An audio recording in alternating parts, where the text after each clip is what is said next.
Assalamualaikum warahmatullahi wabarakatuh.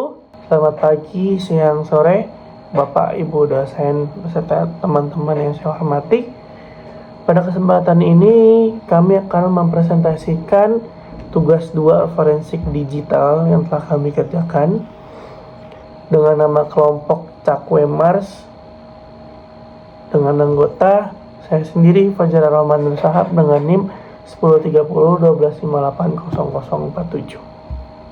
Perkenalkan, nama saya Adrian Maulana dengan NIM 1030 125 860. Saya Muhammad Dafa Madani dengan NIM 1030 1258 0015. Sebelumnya, izinkan saya memperkenalkan diri. Nama saya Ramadan Abdul Aziz dengan NIM 1030 1258 0007. Pada slide kedua ini, yaitu saya akan menjelaskan di bagian latar belakang forensik digital. Pada slide ini dijelaskan latar belakang forensik digital. Forensik digital merupakan ilmu yang digunakan untuk mengidentifikasi, mengumpulkan, menganalisis, dan melaporkan data digital secara ilmiah. Salah satu prinsip terpenting dalam forensik digital adalah integritas bukti, yaitu memastikan bahwa data yang dianalisis tetap asli dan tidak mengalami perubahan sehingga valid secara hukum. Kasus kebocoran data yang kami analisis adalah menunjukkan bahwa forensik digital memiliki peran penting dalam mengungkapkan kejahatan siber dan memahami bagaimana suatu insiden terjadi. Sekarang untuk di slide ketiga yaitu tujuan investigasi forensik. Tujuan pertama adalah memastikan keaslian artefak dengan memverifikasi bahwa data digital tidak mengalami perubahan. Kedua, mengidentifikasi peristiwa penting, yaitu menemukan kronologi dan kejadian kunci yang berkaitan dengan kasus.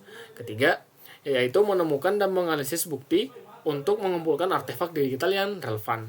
Dan yang terakhir adalah merekonstruksi kejadian, yaitu menyusun kembali alur peristiwa berdasarkan bukti yang telah ditemukan. Untuk tools yang kami gunakan pada investigasi ini, yaitu pertama adalah autopsi, digunakan untuk analisis disk image dan artefak digital. Kedua yaitu John the Ripper, yang digunakan untuk memulihkan kata sandi dari file yang terenkripsi. Ketiga, Office to John dan PDF to John, yaitu berfungsi untuk mengekstrak hash dari dokumen Office dan PDF. Kami juga menggunakan Google Drive sebagai sumber artefak kasus serta CMD atau terminal untuk mengeksekusi tool forensik. Selanjutnya untuk slide kelima, yaitu pemeriksaan integritas artefak. Selanjutnya adalah pemeriksaan integritas artefak. Proses dimulai dengan mengunduh dan menginstal autopsi. Kemudian kita membuat case baru dan menambahkan sumber data. Setelah itu dilakukan verifikasi menggunakan hash SHA-1 pada file artefak dan flash disk. Hasil pemeriksaan menunjukkan bahwa hash dari SHA-1 dari file artefak dan flash disk dari John identik, sehingga dari hash dari SHA-1 dari file artefak dan dari flashnya si John itu identik, sehingga dapat dipastikan bahwa data tidak mengalami perubahan. Hal ini mengonfirmasi bahwa integritas bukti terjaga dan layak digunakan dalam proses analisis lanjutan. Untuk slide selanjutnya akan dijelaskan oleh teman saya. Lalu kami mengidentifikasi beberapa peristiwa penting, diantaranya yang pertama, komunikasi John dengan pihak lain yang ditemukan pada file chatlog.txt yang berisi percakapan terkait pengiriman file dan pembagian password. Lalu yang kedua adalah bukti transaksi keuangan yang dilakukan oleh John terhadap pihak lain berupa transfer uang muka dan transfer penuh yang ditemukan dari file yang terhapus. Lalu kami menemukan juga adanya kebocoran file desain. John melakukan pengiriman file desain di mana file tersebut sudah dienkripsi dan John membagikan dokumen yang bernama URL melalui link eksternal. Lalu kami melakukan identifikasi terhadap barang bukti. Yang pertama ada chatlog.txt yang berisi rekaman percakapan digital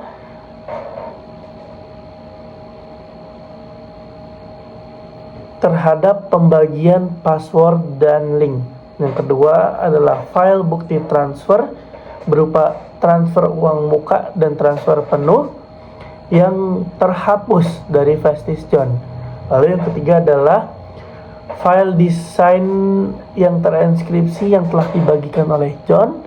Lalu yang keempat adalah dokumen yang bernama URL berisi tautan Google Drive dan tautan Google Drive menuju file bocor.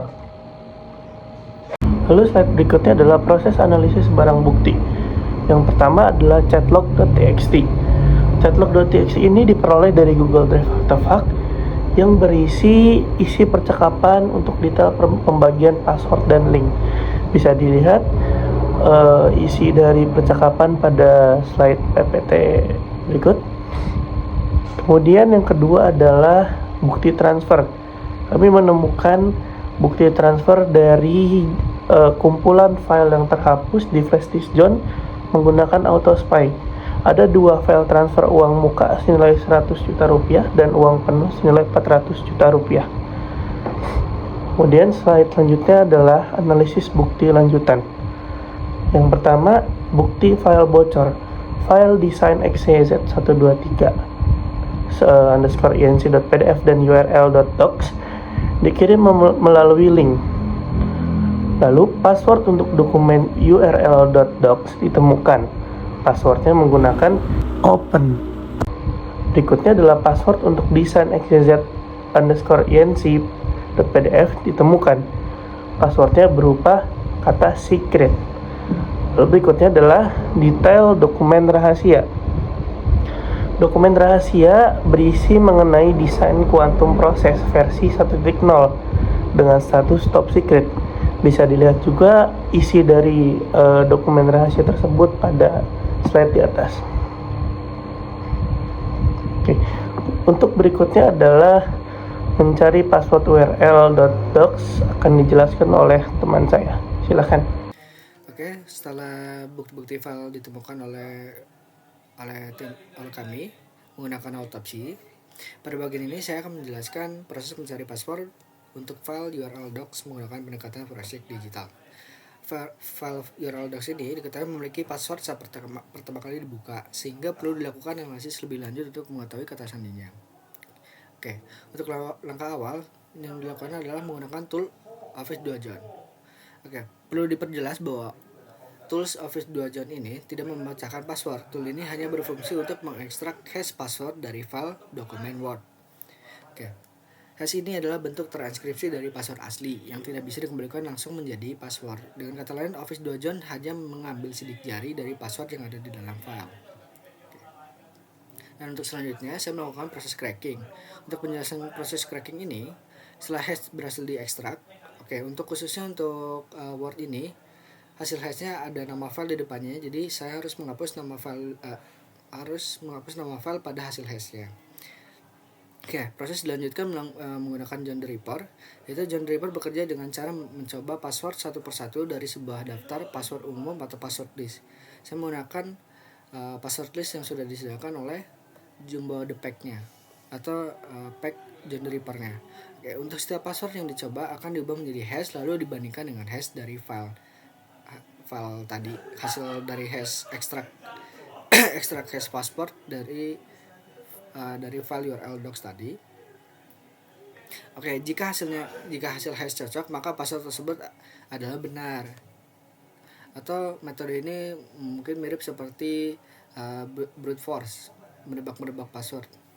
Cuman tadinya saya akan menggunakan metode brute force dengan membuka file lalu mencoba password satu-satu dengan kombinasi password common list. Namun lebih cepat sepertinya daripada membuka file, membaca file, lebih baik membaca hashingnya, karena ukuran datanya lebih kecil dibacanya dibanding kita membuka file berulang kali lalu memasukkan passwordnya. Proses ini untuk menjawab kebingungan crack itu apa? Proses ini sering disebut sebagai password cracking, namun pada prakteknya lebih tepat disebut sebagai proses penebakan password secara sistematis yang tadi mirip dengan brute force atau menggunakan teknik brute force. Dalam kasus ini digunakan metode word list attack, yaitu mencoba password yang umum digunakan oleh manusia. Saya menggunakan password list yang sudah disediakan. Lalu metode ini jauh lebih cepat dibandingkan brute force tadi karena hanya membaca file hashingnya saja dan mencoba semua kombinasi karakter. Sebenarnya bisa saja menggunakan kombinasi atau tidak menggunakan password list. Cuman saya asumsikan pada bukti chat memiliki 9 bintang, itu panjangnya 9 karakter, itu akan membutuhkan waktu yang lama. Jadi saya menggunakan password list saja untuk mempercepat waktu proses cracking. Oke. Untuk hasil analisis menunjukkan bahwa password file URL docs berhasil ditemukan, yaitu dengan password open. Hal ini menunjukkan bahwa password yang digunakan sangat lemah dan mudah ditebak karena tadi masuk ke dalam daftar password list atau password common list, password yang biasa digunakan oleh manusia. Kasus ini menegaskan pentingnya penggunaan password yang kuat dan kompleks untuk melindungi dokumen sensitif. Oke, dengan demikian proses pencarian password yang dilakukan tanpa merusak file tetapi menjaga integritas bukti dengan sesuai dengan prinsip forensik digital. Oke. Dan hasilnya bisa kita lihat pada slide. Hasil dari file tersebut ternyata berisi kan link G drive dari pertas yang yang bisa diakses oleh orang luar atau pada kasus ini yaitu bawah sebelah. Oke, untuk selanjutnya untuk mencari password desain file desain xyz123 underscore encrypt.pdf sama seperti tadi saya menggunakan tools GenReaper. Namun untuk file PDF ini saya menggunakan extract cache passwordnya saya menggunakan PDF 2jan. Dan melakukan cracking passwordnya sama seperti tadi, menebak password, membandingkan hasil hash password pada common list dengan hasil hash password pada extract hash password file, dan ditemukan passwordnya yaitu secret. Dan pada saat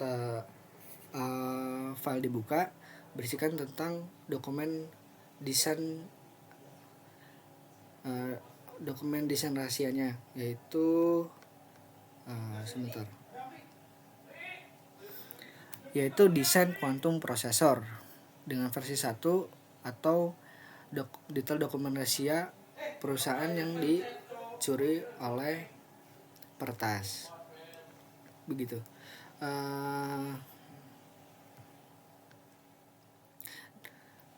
Mungkin sekian dari saya. Selanjutnya untuk rekonstruksi kejadian lengkap akan dilanjutkan oleh teman saya. Pada slide 12 ini ditampilkan rekonstruksi kejadian lengkap dalam bentuk timeline yang menunjukkan rangkaian peristiwa kebocoran dokumen dari awal hingga insiden terdeteksi. Timeline ini disusun berdasarkan korelasi berbagai artefak digital seperti chat log, metadata file, bukti transfer, serta aktivitas penyimpanan cloud. Melalui rekonstruksi ini, kita dapat melihat bahwa kebocoran tidak terjadi secara tiba-tiba, melainkan melalui proses yang bertahap, terencana, dan saling berkaitan antar peristiwa. Untuk memperjelas kasus ini secara sistematis, analisis akan dilanjutkan menggunakan pendekatan 5W 1H, agar setiap aspek kejadian dapat dijelaskan secara rinci dan terstruktur. Untuk penjelasan analisis 5W plus 1H tersebut mengenai detail kasus kebocoran dokumen akan dijelaskan oleh rekan saya, Saudara Adrian. Baik, untuk slide analisis 5W tambah 1H yaitu transisi. Untuk memahami kasus ini secara lebih komprehensif, kami menggunakan pendekatan 5W plus 1H. Pendekatan ini membantu menjelaskan apa yang terjadi, kapan terjadi, siapa yang terlibat, di mana kejadian berlangsung, bagaimana prosesnya, dan mengapa kejadian tersebut bisa terjadi. Penjelasan detail terkait analisis 5W plus 1H, detail kasus kebocoran dokumen selanjutnya yaitu dampak kebocoran dokumen rahasia. Selanjutnya, saya akan menjelaskan dampak kebocoran dokumen rahasia. Kebocoran dokumen desain quantum processor menimbulkan konsekuensi serius bagi perusahaan. Dari sisi kerugian strategis, pesaing dapat memanfaatkan informasi penting dan mempercepat pengembangan teknologi serupa. Dari sisi kerugian reputasi, citra perusahaan menurun serta kepercayaan dari mitra dan pelanggan berkurang.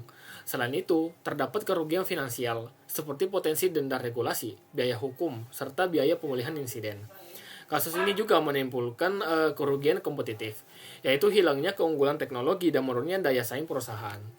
Perlu dicatat bahwa kasus ini menyoroti ancaman dari orang dalam atau insider threat, bukan hanya ancaman eksternal.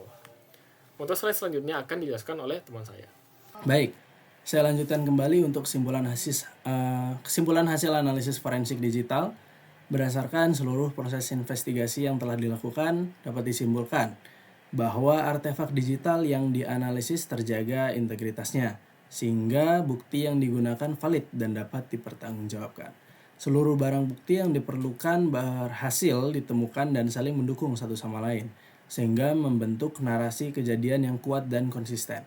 Proses kebocoran dokumen juga dapat direkonstruksi secara kronologis dan logis, mulai dari komunikasi awal, transaksi keuangan, hingga distribusi dokumen melalui media eksternal. Penyebab utama kebocoran berhasil diidentifikasi, yaitu kombinasi tekanan psikologis, motif ekonomis, serta celah keamanan sistem. Hal ini menunjukkan bahwa forensik digital memiliki peran vital atau sangat penting dalam mengungkap insiden keamanan secara objektif dan berbasis bukti teknis. Sebagai penutup, kasus ini menjadi pengingat pentingnya keamanan informasi dan pengawasan internal yang kuat di dalam suatu organisasi. Melalui pendekatan forensik digital, insiden kebocoran data dapat dianalisis secara sistematis karena mengikuti prosedur yang terstruktur, objektif karena berdasarkan fakta dan bukti, dan berbasis bukti karena setiap kesimpulan didukung oleh data yang teknis dan juga valid yang telah sebelumnya kita sampaikan.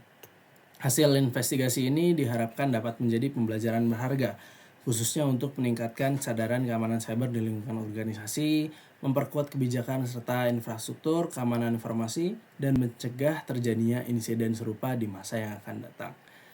Demikian pemaparan dari kami, kurang lebihnya mohon maaf. Terima kasih atas perhatiannya.